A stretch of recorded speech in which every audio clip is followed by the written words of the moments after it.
Science जेवी channel पे। बच्चों, आज आपका एग्ज़ाम होगा मैथ्स का, इवनिंग शिफ्ट का। कल मॉर्निंग शिफ्ट का एग्ज़ाम हुआ था, आज इवनिंग शिफ्ट का मैथ्स का एग्ज़ाम है। तो आज आपका एग्ज़ाम दोपहर 2 बजे के बाद है। तो ये वीडियो उससे पहले आपके लिए एक प्रैक्टिस सेट लास्ट, जो कि दिल्ली गवर्नमेंट के द्वारा, डायरेक्टरेट ऑफ एजुकेशन के द्वारा जारी किया गया है।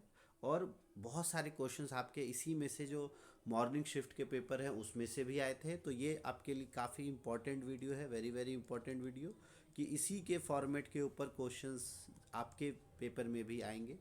मॉर्निंग शिफ्ट का पेपर भी मैंने सॉल्व करवा के आप चैनल पे डाल दिया है। आप अगर ने नहीं देखा है तो वो ज़रूर देख लो, इस वीडियो के डिस्क्रिप्शन बॉक्स में भी आपको लिंक मिल जाएगा। और इस वीडियो में हम एक पूरा पेपर 60 नंबर का सॉल्व करेंगे, जो कि डायरेक्टर ऑफ एजुकेशन की तरफ से दिया गया है। और इसमें से आपके काफ़ी क्वेश्चंस इसी के सेम पैटर्न पे आएंगे। सेम क्वेश्चंस आए ना आए, पैटर्न वही रहेगा।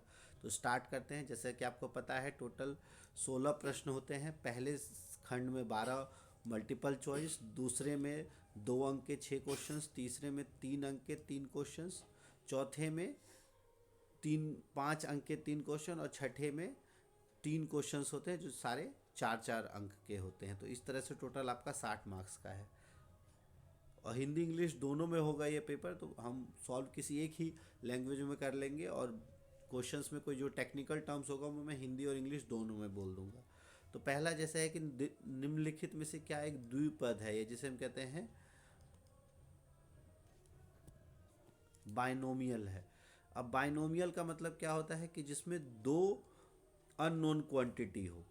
ठीक है, जैसे x और y, और यहाँ पर आपका इस केस में m और n। तो अगर आप देखो, इसमें कोई भी अननोन क्वांटिटी नहीं है, इसमें अननोन क्वांटिटी है जो कि नहीं पता है हमें। तो m और n दो है इसमें, इसमें सिर्फ एक है p और इसमें सिर्फ एक है b। तो द्विपद या बाइनोमियल इनमें से कौन सा है? Option number B. तो किसी भी तरीके से आपका आ सकता है, हो सकता है एक्स वाई के फॉर्म में आ जाए, तो वहाँ से आप कर सकते हो। दूसरा है समानांतर रेखाओं को दर्शाने वाला अक्षर। समानांतर रेखाओं को दर्शाने वाला अक्षर कौन सा है? एन, एल, एक्स या वी? तो समांतर रेखाएं क्या होती हैं? जो कभी नहीं मिलती हैं। तो इसमें अगर देखो आप कि ऐसी कौन सा है जिसमें ऐसी रेखाएं हैं जो ना मिलती हों। तो अगर आप n को देखो तो n में इसकी ये रेखा और ये रेखा क्या है? समानांतर है। तो यही इसका सही उत्तर है। l में तो ये यहीं पे मिल गई है, समानांतर नहीं है। x में भी कट रही हैं और इसमें भी कट रही हैं। तो सिर्फ इसका उत्तर हो जाएगा n। अच्छा, n के अलावा और कौन से समानांतर अक्षर हैं जिसमें आते हैं? तो जैसे देखो e है, तो इसमें ये तीनों समानांतर है। f में समानांतर होते हैं, फिर आपके h में समानांतर होता है, i में समानांतर होता है, m में समानांतर होते हैं, फिर उसके बाद n में समानांतर होता है, w में समानांतर होता है, और z में समानांतर होते हैं। तो ये समांतर रेखाएं जो हैं दर्शाने वाला, पैरेलल लाइंस शो करने वाला, ये सारे अल्फ़ाबेट्स होते हैं। तो आप ध्यान रखना, इसमें से कोई एक ज़रूर आ जाएगा आपके एग्ज़ाम में। अब ये क्वेश्चन आज के पेपर में आया था, मॉर्निंग में, कल के पेपर में, और ये बहुत ही इजी है, जिसमें आपको पावर ज़ीरो से रिलेटेड। तो आपको पता है कि किसी की भी घात अगर ज़ीरो हो तो उसकी वैल्यू होती है 1। तो 5 की घात 0 है, इसकी वैल्यू भी है 1। 8 की घात 0 है, इसकी वैल्यू भी है 1। तो 1 और 1 2, मतलब 1 और 1 2। और गुना में 2 की घात 0 के भी मतलब होता है 1। तो 2 गुना 1, इसका आंसर हो जाएगा 2। तो इस तरह से क्वेश्चन ज़रूर आएगा आपका। किसी की भी पावर 0 हो, चाहे 5 हो, 6 हो, x हो, 1 की पावर 0 हो, इसका भी आंसर हो जाएगा आपका 1। ये ध्यान रखना आप, किसी की पावर 0 का मतलब होता है 1। और इससे रिलेटेड क्वेश्चन आपके एग्ज़ाम में आएगा ही आएगा। फिर है निम्नलिखित में से क्या समलंब चतुर्भुज की आकृति है? समलंब चतुर्भुज क्या होते हैं? जिसके आमने सामने की दो भुजाएं समानांतर होती हैं और दो रेखाएं जो हैं वो असमांतर होती है। तो ये जो है, ये दोनों समांतर है और ये दोनों समानांतर नहीं है। तो इसलिए इसका सही उत्तर हो जाएगा ये समलंब है। तो ये समलंब है। ये क्या है? आयत, या जिसे हम कहते हैं रेक्टेंगल। ये है ट्रेपीजियम या समलंब। ये है आपका पतंग, और ये हो जाता है आपका समांतर चतुर्भुज, पैरेललोग्राम। तो ये इस तरह से इंग्लिश में भी आप देख लो अगर क्वेश्चंस। तो बाइनोमियल इनमें से कौन सा है? mn+2। Alphabet representing parallel lines, value of this is 2। Trapezium आपका ये है। नेक्स्ट, अब ये क्वेश्चन तो मॉर्निंग शिफ्ट में आया हुआ था। अब ये देख रहे हो direct exact question, same same same question आपके मॉर्निंग शिफ्ट में आ गया, तो हो सकता है इससे रिलेटेड क्वेश्चंस आ जाए आपके। अगला है ऊंचाई 28 सेंटीमीटर और त्रिज्या 6 सेंटीमीटर वाले एक बेलन को काट कर खोला गया, इस प्रकार बने आयत की चौड़ाई क्या होगी। अब अगर बेलन जो है वो 28 सेंटीमीटर ऊंचा है और इसकी त्रिज्या कितनी है, त्रिज्या जो है अगर ये मान लो 28 है और त्रिज्या इसका 6 है, तो इस प्रकार बने चौड़ाई क्या होगी। अगर हम इसको खोल दें तो ये कुछ इस प्रकार का बन जाएगा, ठीक है, जिसमें इसकी जो लंबाई है ये तो लेंथ हो जाएगा और चौड़ाई जो इसकी ऊंचाई थी वही इसकी चौड़ाई हो जाएगी, जो हाइट था, तो चौड़ाई इसके हाइट के बराबर हो जाएगा, इसका मतलब 28 सेंटीमीटर हो जाएगा। अगर आपसे लंबाई पूछ ली जाती तो लंबाई हो जाता 2 पाई आर, तो 2 × पाई × 6 से मल्टीप्लाई हम कर देते जो आंसर आता। हालांकि पूछा नहीं है, अगर पूछेगा तो आप उसे इस तरह से निकाल लोगे। फिर है वह चतुर्भुज जिसमें समानांतर रेखाओं की एक और केवल एक ही जोड़ी होती है वह क्या कहलाती है। इसमें सिर्फ एक ही समानांतर रेखाओं की जोड़ी होती है, तो समांतर चतुर्भुज इसमें तो दो समांतर रेखाएं होती हैं। सम चतुर्भुज में भी दो समांतर रेखाएं होती हैं, दो समांतर रेखाओं का जोड़ा होता है। समलंब जो अभी हमने पढ़ा कि बस आमने सामने की समांतर होती है और बाकी जो दो रेखाएं हैं, दो भुजाएं हैं, वो वो समांतर नहीं होती, तो इसका सही उत्तर हो जाएगा समलंब। फिर है -1000 का घनमूल। घनमूल और वर्गमूल वाला क्वेश्चन ज़रूर आपका आएगा। अब सबसे पहले ऐसे में आप 1000 का घनमूल निकालो, देखो 3 जीरो है तो 3 जीरो का घनमूल निकालोगे तो एक जीरो वाला आएगा, लेकिन माइनस है तो माइनस का माइनस आएगा, तो ऑप्शन नंबर डी इसका सही उत्तर हो जाएगा। फिर है बेलन का जाल है, तो बेलन का जाल इनमें से कौन सा है, तो ये इस तरीके से जब हम इसको मोड़ेंगे और ऊपर ये दोनों लगा देंगे तो ये बेलन बन जाएगा, तो ये बेलन का जाल है। ये किसका है, ये एक घन का जाल है, ठीक है, ये एक घन का जाल है, ये एक शंकु का जाल है, और ये आपका एक जिसे हम कहते हैं प्रिज्म का जाल है। अब है एक कक्षा में 25% छात्र अंग्रेजी पसंद करते हैं, 40% गणित पसंद करते हैं और शेष विज्ञान पसंद करते हैं।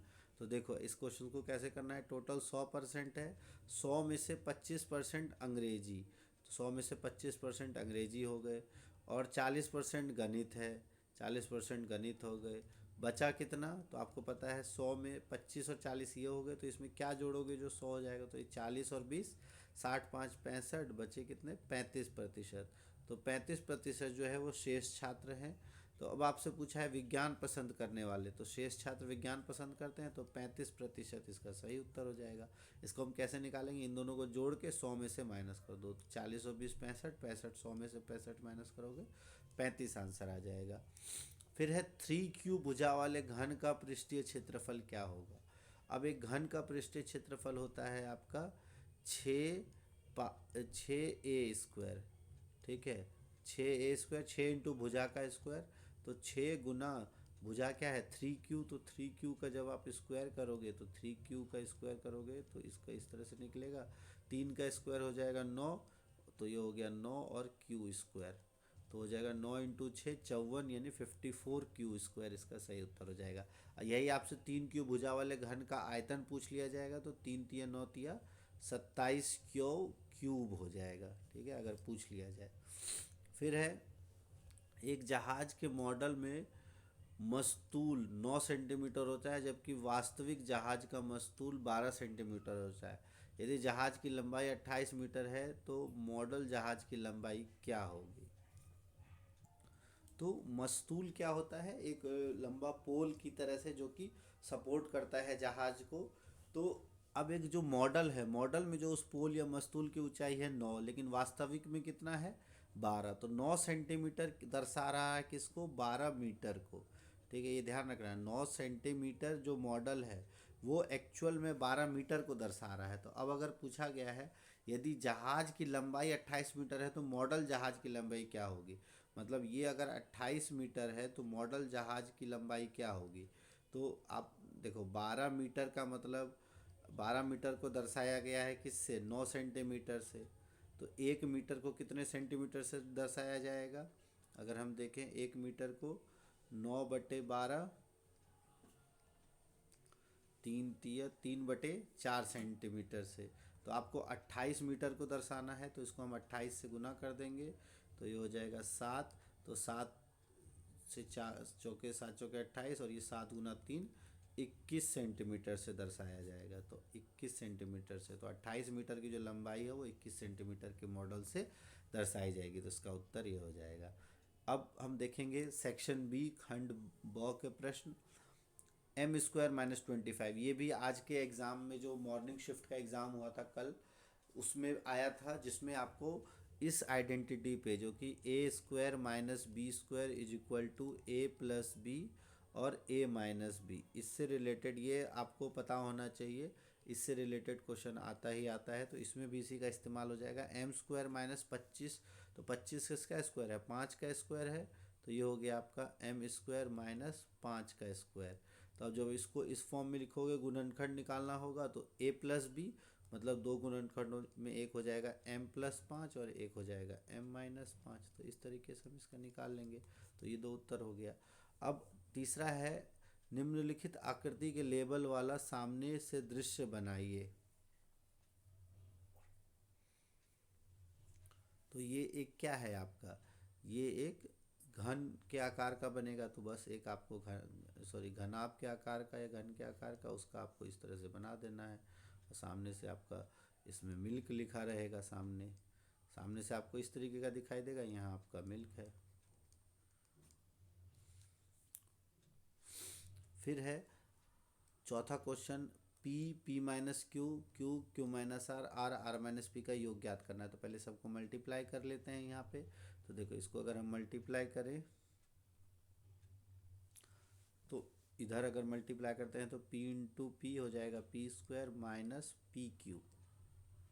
ठीक है, योग ज्ञात करना है, इसकी जगह प्लस लगा देते हैं कॉमा की जगह। फिर यहाँ q × q तो हो जाएगा आपका q², और q × r, बीच में माइनस है तो ये -QR। फिर प्लस हम लगा देते हैं r × r, r² - r × r, PR। तो अगर आप देखो तो ये क्या हो जाएगा, तीनों पॉजिटिव को एक तरफ ले आओ, p² + q² + r², और माइनस, अगर आप कॉमन ले लेते हो तीनों में, तो ये हो जाएगा PQ + QR + PR। तो इस तरीके से आप लिख सकते हो, ये इसका सही उत्तर हो जाएगा। फिर इसमें अथवा में दिया है व्यंजक x (x-3) + 2 को सरल कीजिए, और फिर x पर 1 रखने पर व्यंजक का मान निकालें। तो पहले इसको सरल करें, तो ये क्या हो जाएगा, x² - 3x + 2 मल्टीप्लाई करके। और जब x की वैल्यू आप 1 रख दोगे तो क्या हो जाएगा, तो अगर आप x की वैल्यू 1 रखते हो तो 1 का स्क्वायर -3 × 1 और +2, तो ये हो जाएगा आपका 1 - 3 + 2। तो ये इसका आंसर हो जाएगा 0।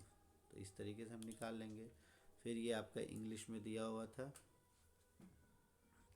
अच्छा, इसका हमने नहीं किया ना, ये इसका स्क्वायर माइनस इसका स्क्वायर जब करेंगे तो 502 - 498, तो ये a² - b² है। तो ये हो जाएगा आपका a+b और a-b, a+b a-b। तो एक बार दोनों को ऐड करोगे तो हो जाएगा 1000, और दोनों को सेपरेट करोगे हो जाएगा 4। 1000 × 4 4000, इसका सही उत्तर होगा। ये अपने शायद, हाँ, तो इसमें ये इसका था 4000। ये क्वेश्चन आया था आपके एग्ज़ाम में एग्जैक्ट। तो हो सकता है इनमें से कोई क्वेश्चन कल भी एग्ज़ाम में आ जाए, इवनिंग शिफ्ट में भी। इसका है आपका, अगर जो ब्रेड है रेक्टेंगल की वो कितनी हो जाएगी, 28 सेंटीमीटर। क्वाड्रिलेटरल जिसके एक पैरेलल लाइन ही रहे वो होता है rhombus. Cube root of this -10, net of the cylinder is this. 35% student science, इसका हो जाएगा 54Q²। इसका हो जाएगा आपका मॉडल का 21 सेंटीमीटर। फैक्टराइज करना था तो हमने कर ही लिया।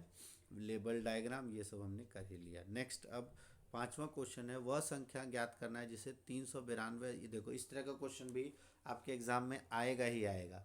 आज आया था 256 को किससे गुना करने पर पूर्ण घन बन जाएगा, और मॉडल टेस्ट पेपर में दिया हुआ है आपका कि 392 को किससे गुना करने पर पूर्ण घन बन जाएगा। तो एक क्वेश्चन आएगा ही आएगा आपका, एक क्वेश्चन इस तरह का आएगा ही आएगा कि किससे गुना करने पर पूर्ण घन बन जाएगा। तो ऐसे क्वेश्चंस को करने का तरीका बहुत सिंपल है। सबसे पहले हम इसको क्या करेंगे, इसके फैक्टराइज करो। अभाज्य गुणनखंड करो। तो पहले इधर देखो, 2 से अगर हमने किया तो ये कितना हो गया, 2 से हो गया आपका, ये देखो 19 दूना 38 और 196। अब अगर फिर इसको 2 से करते हैं तो ये हो जाएगा आपका, इधर लिख देते हैं हम, ये हो गया 2 में 18 एक, और ये 98 हो गया। फिर अगर 2 से करें तो ये हो गया 49। ठीक है, अब 49 को अगर हम देखें तो 7 × 7 होता है आपका। तो अब हम घन में हमारा क्या होना चाहिए कि 3 3 के जोड़े बनने चाहिए। तो अब इसके अगर अभाज्य गुणनखंड लिखो तो 2 कितनी बार है, 1 2 3, 3 बार 2 है, 2 गुना 2 गुना 2। 7 कितनी बार है, 1 और 2, तो 7 जो है वो 2 बार है।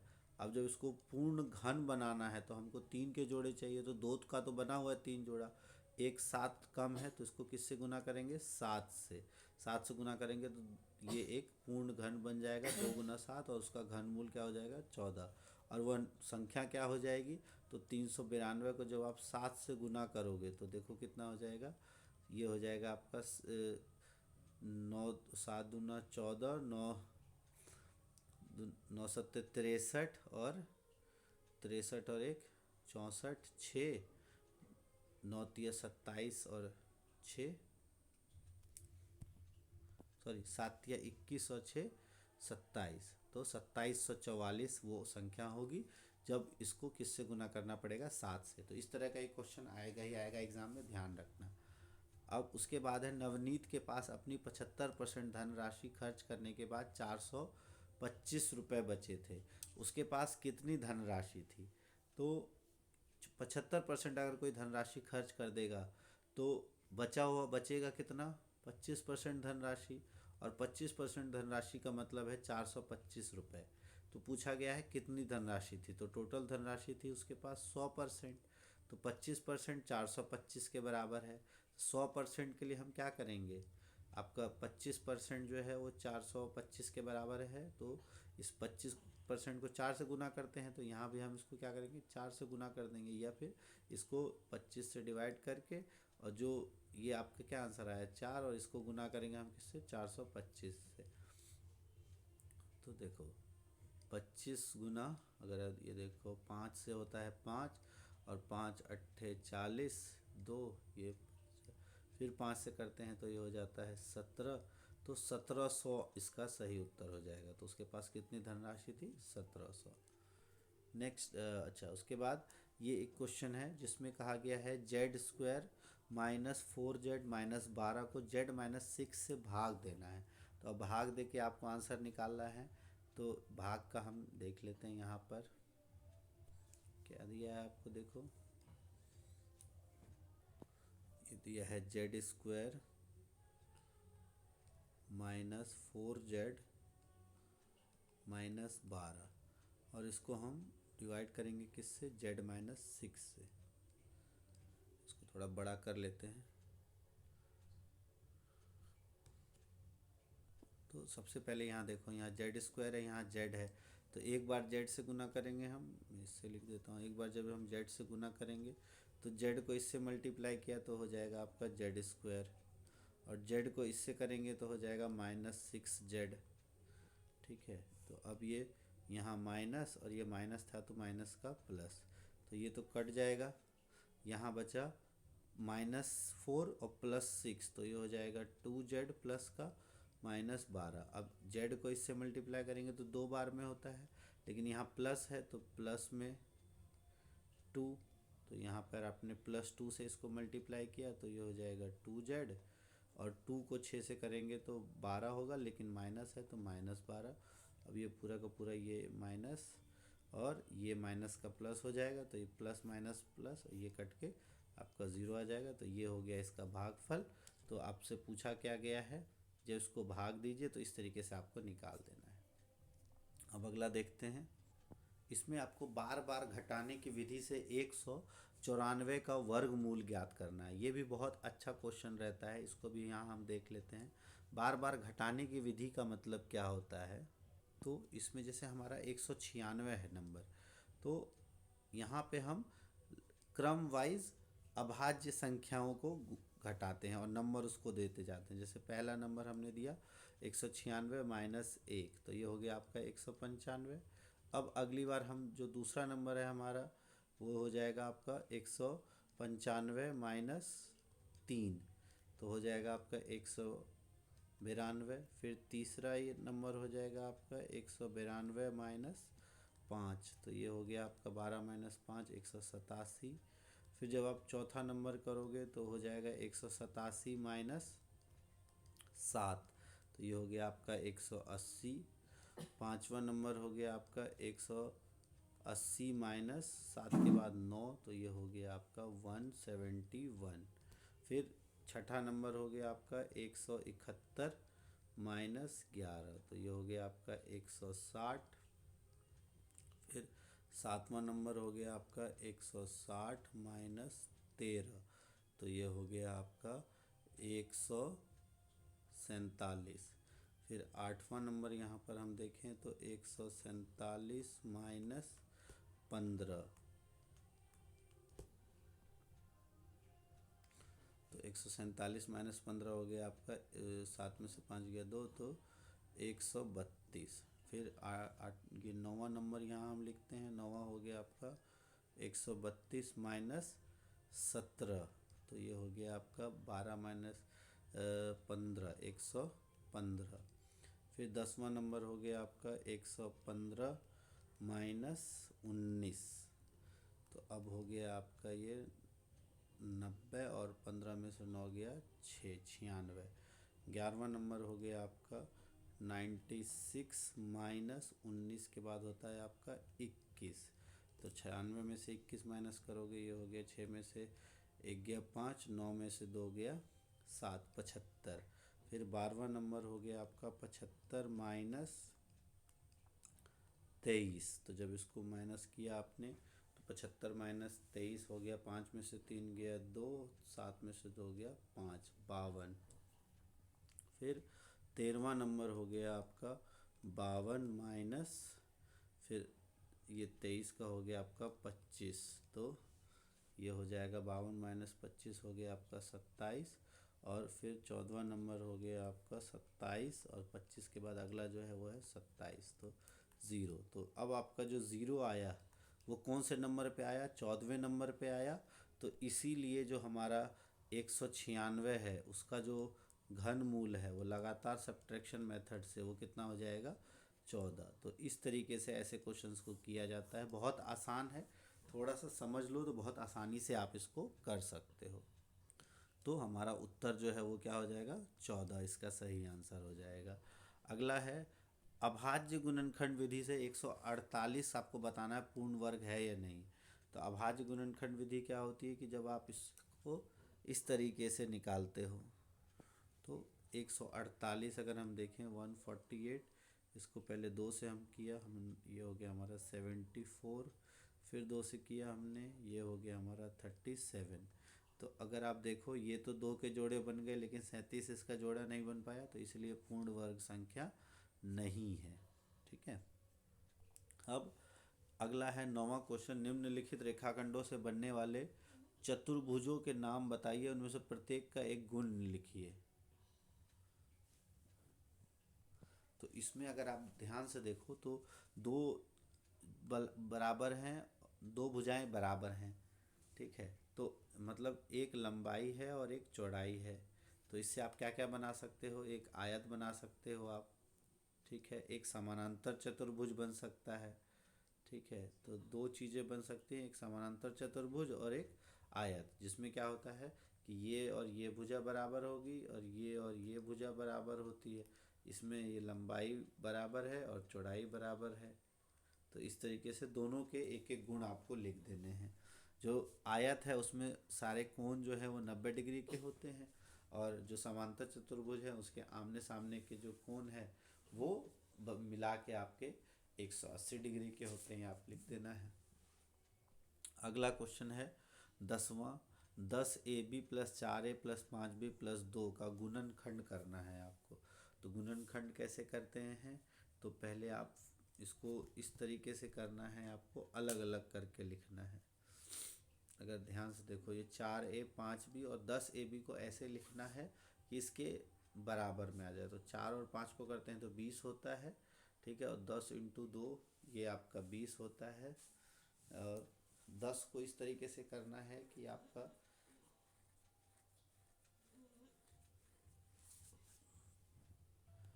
तो इसमें आपको इस तरीके से लिखना है।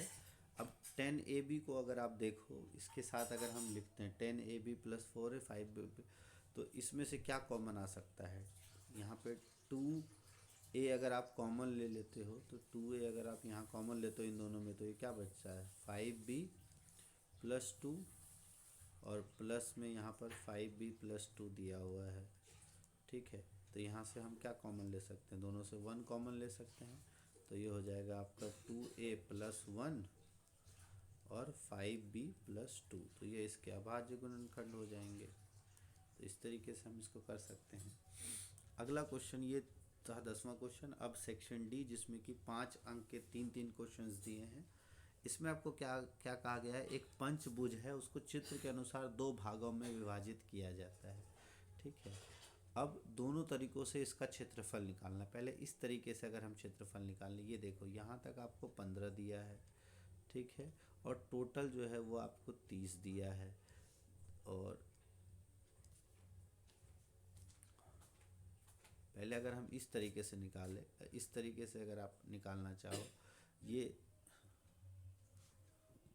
तो अगर आप देखो इसमें इस पूरे भाग को अगर हम देखें, इसके अगर क्षेत्रफल निकाल लें, इसका क्षेत्रफल निकाल लें, तो आप आसानी से निकाल सकते हो। इसमें अगर आप देखो ध्यान से, ये आपको कितना दिया हुआ है, तो ये अभी हमको नहीं पता है कितना है, लेकिन यहाँ से यहाँ तक आपको पता है 30 है। इसका मैं हटा ही देता हूँ। हमको बस इस वाले भाग का निकालेंगे, उसको 2 से मल्टीप्लाई कर देंगे। तो अगर आप यहाँ देखो, इसको डॉटेड मिलाते हो, तो ये कितना है आपका? ये 15 है, ठीक है। यहाँ पे कितना है आपका? ये टोटल यहाँ से यहाँ तक 15 था, तो ये आधा कितना हो गया? 15/2। तो ये हो गया आपका 15/2 यानी 7.5। ये 7.5 हो गया। अब इसका क्या होगा? ये कितना निकलेगा? हालांकि उसका करने की ज़रूरत नहीं है, क्योंकि आपको क्षेत्रफल निकालना है। तो क्षेत्रफल होता है आपका आधार गुना लंब गुना आधा। तो इसका निकाल लेंगे और इसका निकाल लेंगे, तो ये एक आपका आयत बन गया। तो ये एक आयत में यहाँ तक दिया है 15 और यहाँ तक दिया है 15/2। तो पहले अगर हम देखें A B C D E, ये आपको मान लो F और G। तो पहले हम आयत जो है हमारा A B और F G, इसका क्षेत्रफल अगर हम देखें A B F G, इसका क्षेत्रफल कितना हो जाएगा? तो इसका क्षेत्रफल जो है वो हो जाएगा 15 गुना 7.5 या 15 गुना 15/2। तो 15 गुना 15/2 इसका क्षेत्रफल हो जाएगा इस पूरे का। इसको मैं नीले से वो कर देता हूँ, ये नीले से मैंने इसका कर दिया, ठीक है। अब जो बचा है हमारा BCF, तो अब BCF का जब हम क्षेत्रफल निकालेंगे, BCF का, इसको मैं पीले से कर देता हूँ। ये हो जाएगा आपका ये वाला एरिया, और इसको ये हो जाएगा हाफ गुना, इसको अगर निकालो तो ये हो जाएगा आधा गुना, क्योंकि त्रिभुज का क्षेत्रफल है यहाँ 90 डिग्री है, तो आधा गुना ये है आपका 7.5 और ये है आपका 15। तो 15 गुना 15/2, क्योंकि 7.5 15/2 है। तो ये टोटल एरिया जो है, इन दोनों को जोड़ के निकाल लेंगे हम। तो इन दोनों को जब आप जोड़ोगे तो कितना हो जाएगा? जब आप इसको जोड़ते हो देखो तो 15, इसमें से 15 गुना 15 225 कॉमन आ जाएगा आपका, ठीक है। यहाँ हो गया आपका 1 और यहाँ पे हो जाएगा आपका सॉरी ये 1/2 और ये हो जाएगा आपका 1/4। तो जब आप इसको जोड़ दोगे 1/2 और 1/4, तो ये तो 225 बाहर आ जाएगा। और 1/2 और 1/4 को अगर आप जोड़ो तो ये हो जाएगा आपका 4 और 2 दूना 2 3/4, 225 3/4। लेकिन अब ये वाला भी एरिया उतना ही होगा, तो इसको अब 2 से मल्टीप्लाई कर दो। तो 2 से मल्टीप्लाई कर दिया तो यहाँ 2 हो गया। तो 225 गुना 3/2, तो 225 को आप या तो पहले 3 से गुना कर लो, फिर उसको 2 से डिवाइड कर दो, तो 225 गुना 3 होता है आपका, अगर हम देखें तो 675। ठीक है, 675/2 जब आप करोगे तो कितना हो जाएगा, 2 तिया 6 और 2 तिया 6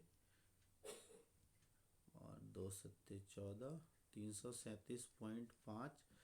और ये सेंटीमीटर मीटर है ना, हाँ तो सॉरी मीटर है, तो 337.5 मीटर स्क्वायर। ये इस तरीके से आ गया एक तरीके से। अब जब हम दूसरा तरीका देखेंगे, दूसरे तरीके में और भी आसान है। देखो ये कितना दिया हुआ है आपको, 15। ये भी दिया हुआ है आपको 15। ठीक है, ये आपको नहीं गिवन है। ठीक है, और ये आपको पता है ये यहाँ से यहाँ तक कितना है, 15। ओके, और ये भी आपको पता है यहाँ से यहाँ तक 15 है। तो त्रिभुज का क्षेत्रफल क्या होता है, half into height into base. तो पहले इसमें भी अगर हम निकालें, जैसे ABCDE, तो ए इसका क्षेत्रफल यानी कि ये आपका इसका क्षेत्रफल और इसका क्षेत्रफल, इन दोनों का जोड़ के निकल जाएगा दूसरे तरीके से। तो इसका क्षेत्रफल हो जाएगा 15 × 15, क्योंकि ये एक आपका वर्ग हो जाएगा। तो इसका क्षेत्रफल तो हो गया 225। और जब इधर निकालोगे तो हाफ, 225 का हाफ हो जाएगा 100, क्योंकि हाफ इंटू 15 × 15 तो 225। तो ये हो गया आपका 225 का 225/2। जब इसको डिवाइड करोगे तो हो गया 11, और फिर ये 7.5। तो अब इन दोनों को जब आप जोड़ोगे तो भी यही आंसर आएगा। तो ये दोनों तरीके से आप निकाल सकते हो। इजी क्वेश्चन है, बस थोड़ा सा आपको ध्यान रखना है। तो दोनों तरीक़ों से आप इसका क्षेत्रफल निकाल देना है।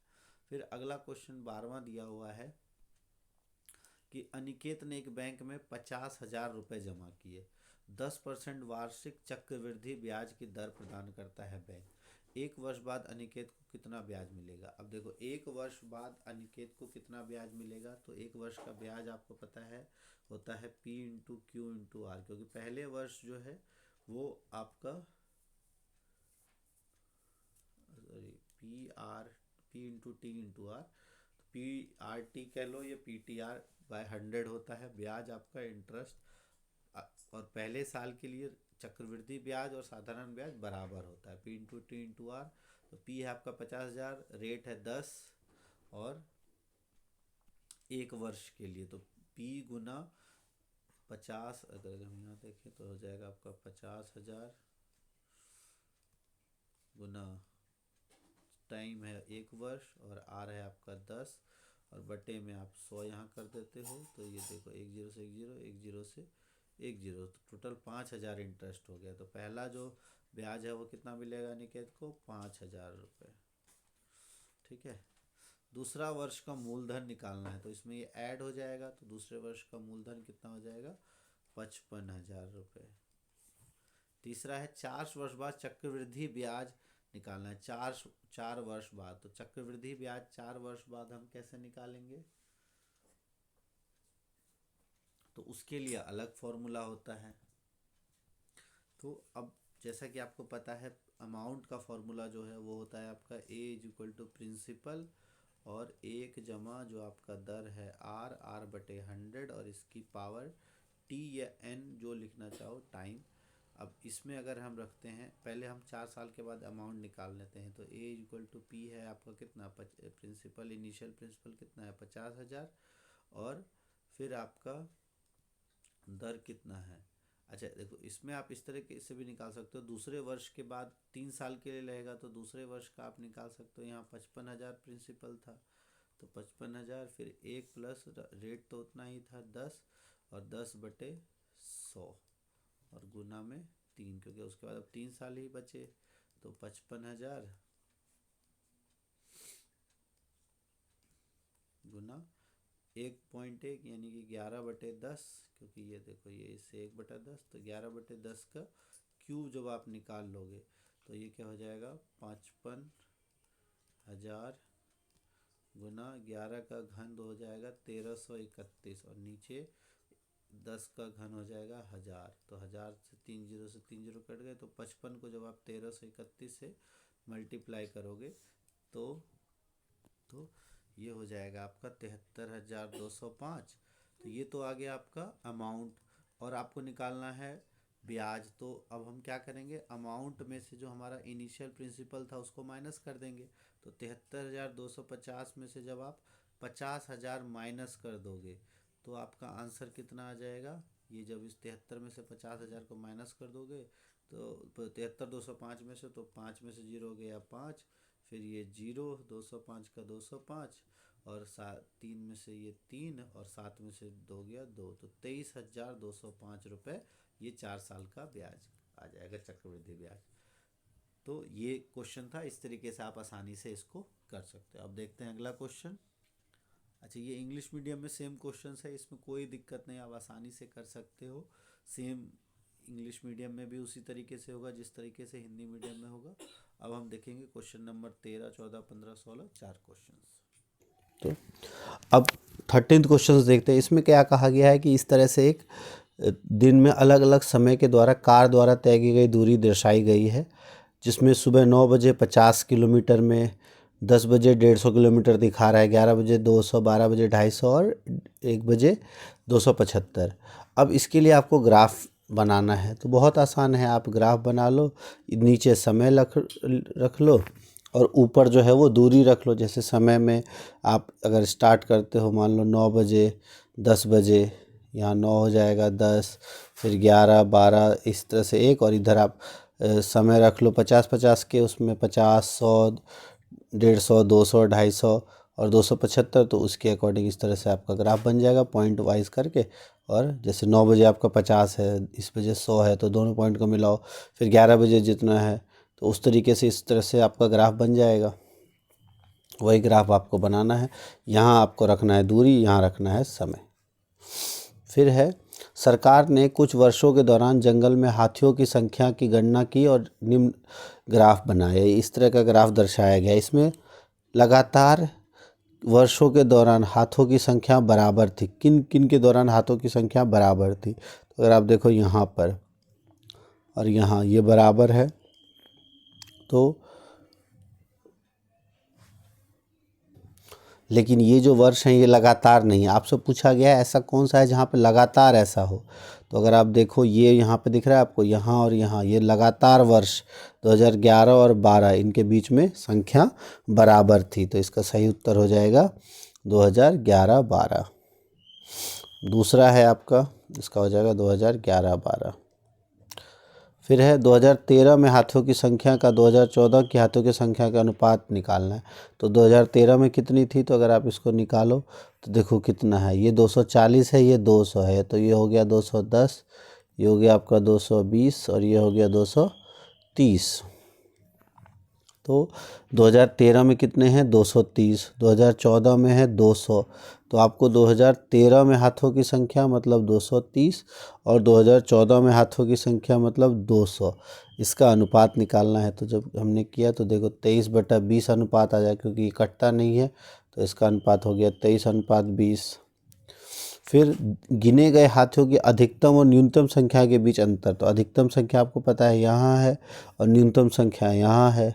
अच्छा, ये कितना हो जाएगा 180। तो न्यूनतम संख्या है 180 और अधिकतम संख्या कितना दिया हुआ है 230। तो 230 में से अधिकतम है 230, न्यूनतम है आपका 180, इनके बीच का अंतर निकालोगे तो ये हो जाएगा 50। तो इस तरीके से ये वाला क्वेश्चन कंप्लीट हो जाएगा।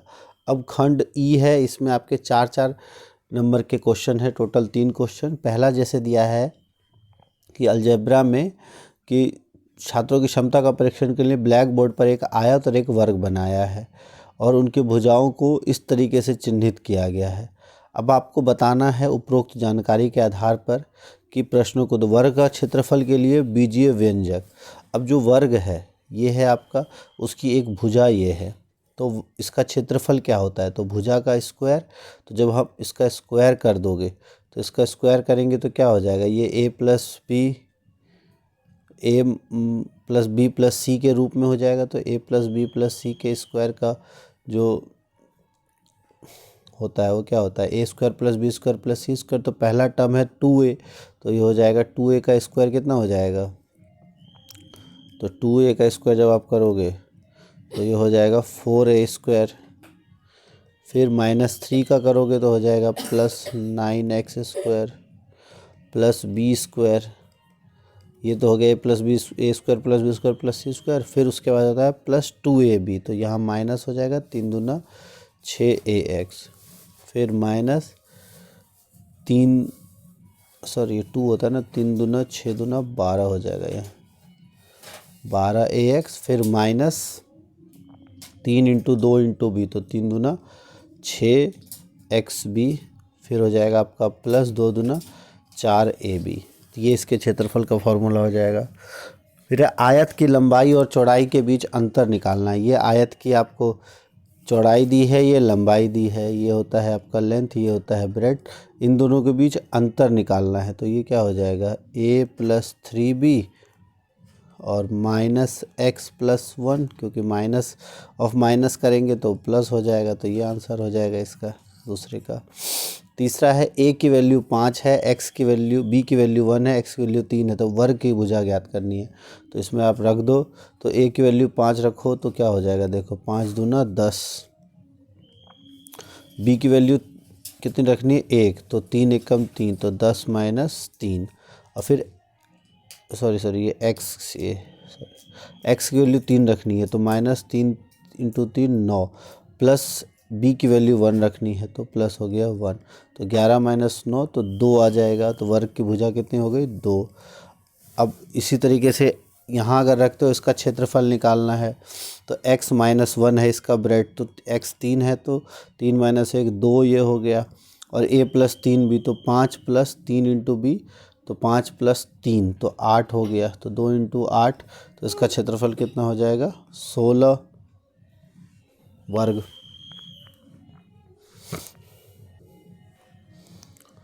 अब ये उसी तरीके से इंग्लिश में दिया हुआ है आपका।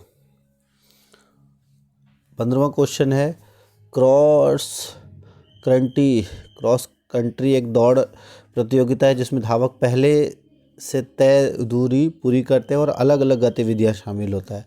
जैसे पक्की सड़क पर 3 किलोमीटर दौड़ना है, कच्ची सड़क पर 2 पहाड़ 2 किलोमीटर चढ़ना है, मिट्टी दौड़ 1 किलोमीटर, जंगल में 2, और जल निकायों को पार करना 1 मीटर है। अब इसमें पूछा है कितना कुल दूरी का कितना भाग पहाड़ी चढ़ना है। पहले कुल दूरी अगर हम देखें तो कितना है 11 किलोमीटर का है, जोड़ दो, देखो जोड़ के 11 आना चाहिए ना, 3 2 5 2 7 1 8 8 2 10 1 11, ठीक है। अब है कुल दूरी है 11 और पहाड़ी पे चढ़ना है कितना 2, तो कितना भाग है, तो 2/11 भाग है, तो पहले का आंसर हो जाएगा 2/11। फिर दूसरा दिया है किस प्रतियोगिता की दूरी मिट्टी की दौड़ के समान है, तो मिट्टी की दौड़ 1 है और जल निकाय को पार करना 1 है, तो जल निकाय को पार करना बराबर है उसके। तीसरा है कुल दूरी का कितना भाग पक्की और कच्ची सड़कों द्वारा तय की गई है, तो पक्की और कच्ची मिलाकर कितना हो गया 5, तो कुल दूरी का कितना भाग, तो 5/11, कुल दूरी है 11, तो 5/11 भाग। फिर जंगल में दौड़ना, जल निकाय को पार करना और मिट्टी दौड़, तो टोटल देखो जंगल में दौड़ है 2, जल निकाय है 1, तो 2 और 1 3, और मिट्टी दौड़ इसमें कितना दिया हुआ है 1, तो 2 1 3 1 4, तो टोटल कुल कितना भाग तय करता है 4 भाग, और टोटल 11 भाग है, तो 4/11। अब ये है हमारा 16वां क्वेश्चन। इस तरह के क्वेश्चंस भी आते हैं आपके एग्ज़ाम में। इसमें कहा गया है कि जल बोर्ड 200 घरों वाली एक कॉलोनी में 1,08,000 लीटर पानी की आपूर्ति करता है। सोमवार को कॉलोनी के 120 घरों में पानी की आपूर्ति की गई, जबकि शनिवार को केवल 1,00,000 लीटर पानी ही आपूर्ति के लिए उपलब्ध था। अब इसमें बताना है, देखो 200 घर हैं और उसमें टोटल 1,08,000 लीटर चाहिए पानी की आपूर्ति। सोमवार को कॉलोनी के 120 घरों में पानी की आपूर्ति की गई, जबकि शनिवार को केवल 1,00,000 लीटर पानी ही आपूर्ति के लिए उपलब्ध था। अब आपको बताना प्रत्येक घर को मिलने वाली पानी की मात्रा और घरों के संख्या के बीच किस प्रकार का अनुपात है। तो अगर हम देखें टोटल घर कितने हैं 200, हर घर को कितना पानी मिलेगा, तो जब 108,000 जब इसको आप 200 से डिवाइड करते हो तो प्रति घर अगर हम देखें कितना पानी मिलना चाहिए, 2 जीरो से 2 जीरो कट गया, 2 से हो गया ये 5 और 4, तो 540 लीटर। तो टोटल हर घर में कितना हो गया, 540 लीटर और प्रति घर। अब आपको पूछा है कि प्रत्येक घर को मिलने वाले पानी की मात्रा और घरों की संख्या। हाँ, तो 540/1 का अनुपात है। अब प्रत्येक घर को कितना लीटर पानी मिला, तो प्रत्येक घर को 540 लीटर पानी मिला। दूसरा है सोमवार को, अच्छा इसमें पूछा गया प्रत्येक घर को मिलने वाले पानी की मात्रा, तो वो है 540 और घरों के बीच घर कितने हैं, टोटल 200, तो 540/200 का अनुपात पहले क्वेश्चन में आपसे पूछा गया है। तो ये हो गया, अगर आप 2 से करोगे तो 10, 2 से 27, हाँ तो 27/10 का अनुपात पहले में आ जाएगा। दूसरा, प्रत्येक घर को कितना पानी मिलता है, तो 540 लीटर।